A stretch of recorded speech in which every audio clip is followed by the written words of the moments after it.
Okay, now I have found another person.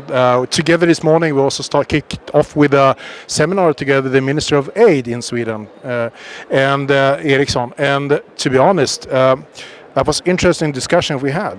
Especially I listened to what you said. But first, what is your impression this first days of the COP? And who are you, by the way? So my name is Andreas Follér. I'm the head of sustainability at Scania. And I guess my impression being here just now for a couple of hours is that there is a unanimous and very powerful joint will that we need to accelerate the work. The pace right now is just too slow and everybody's in agreement on that.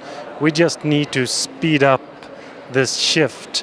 And talking from the business community, I think what is a common thread is that we also see that there is great business potential in this.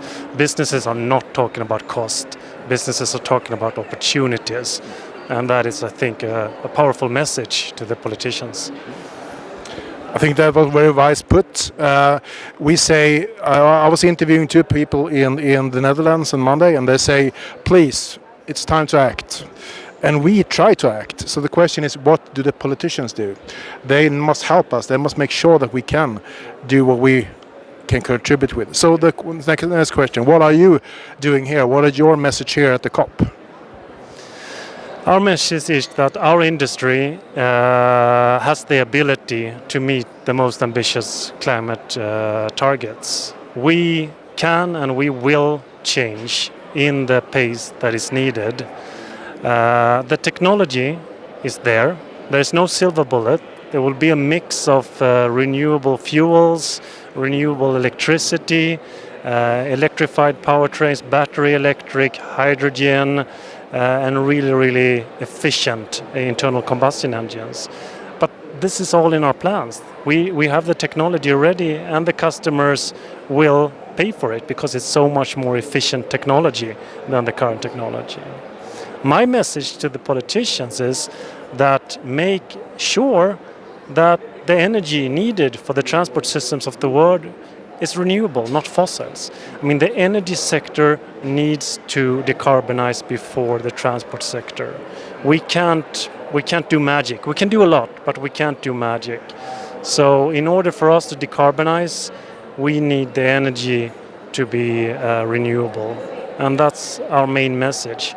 Make sure that there are biofuels, renewable electricity enough to power the transport systems. I do have another question. I know that you, in your last report, your states where we say that the ambitions for the future, one of the things is circularity. And I'm also looking for circular examples here. But why have you put circularity as one of the three main drivers going forward for you? Just as you say, circularity is at the core of our strategy moving forward. And the simple reason is that moving towards renewable energy is not enough. We also need to look at the material flows. We need to make sure that what we put on the market live long and in the end of the life is recycled or reused or remanufactured. This is key for us to be able to meet our sustainability challenge. We have to decouple growth from the use of materials, whether it's renewable materials or how do you say that? Endless materials. Yeah. Finite materials. Finite materials, yeah. Yes. Any last word? Anything you want to send in to the delegates that are negotiating here?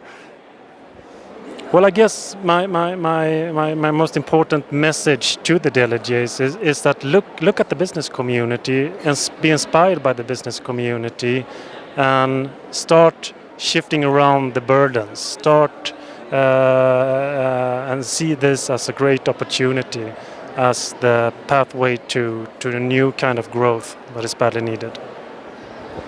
Thank you, Andreas. And we will be back tomorrow with more insights from other people. Circularity, we need to impose it in the agenda to the politicians and make sure that it's included in the future COP negotiations. So, thank you.